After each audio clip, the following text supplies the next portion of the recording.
Oh my gosh, y'all. The last time we came to you, we weren't sure what was happening with this story. At all. But now it's just unraveled in a crazy turn of events. It's a like hot mess. Empire Gone Live, you know? Episode of SVU. In the criminal justice system, sexually based offenses are considered especially heinous. These are their stories.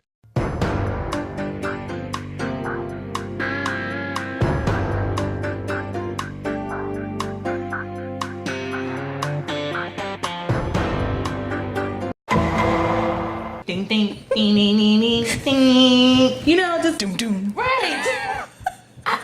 What are you thinking? I'll put it to you this way. I mean, I think the backlash behind it has become a bit excessive. Yeah. Because there have been situations where other people have done this and it hasn't been this big of a story to actually like completely supersede everything else that's going on. Right. But I'm also like, I can't say what I want to say, but my dude, like, really, we don't have time for this. We don't have time for your nonsense. And I think they're saying now it's because of his salary. And I'm like, these are all of these theories. Salary. He sent himself his own death threat. Right. What? Right. Have you seen? It looked like a little kid was drawing. You sent yourself that. And that. You try to use your other hand so they couldn't tell it was this hand. So they said now that they weren't sure about. Yeah. They said that I think the superintendent or whoever on the case was a little bit too forward on it, or he jumped the gun.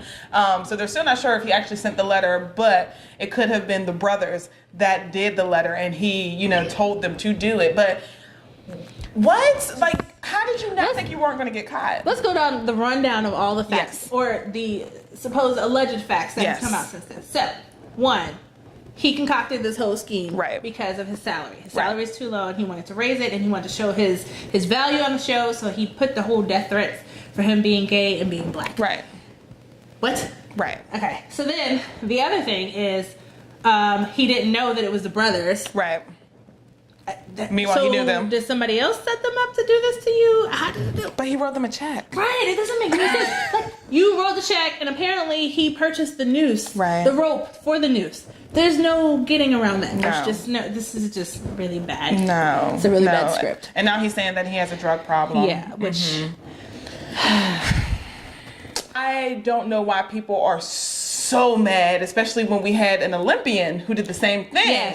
In Beijing and completely fabricated a story, and they just gave him a slap on the wrist, and now he's on Big Brother. If you don't know who I'm talking about Ryan Lochte, or whatever his last name is. Right. So it was a big deal, but then it was like, oh, you know, boys are just boys, you know, just bring him back home, and he's learned his lesson. But now we want, like, there are people actually calling to see Jussie go to jail. Now, do I think that sometimes people, when they lie, should they go to jail when it messes up a person's life? Absolutely. But if, you know, nothing happened and it's mainly just Jussie just being the victim, then look, let's give him a slap on the wrist like we gave it to Ryan. We always want to know what you guys think. You know, should Jussie serve 3 years for lying, or, you know, should he get a slap on the wrist like some of our lighter toned fellow friends?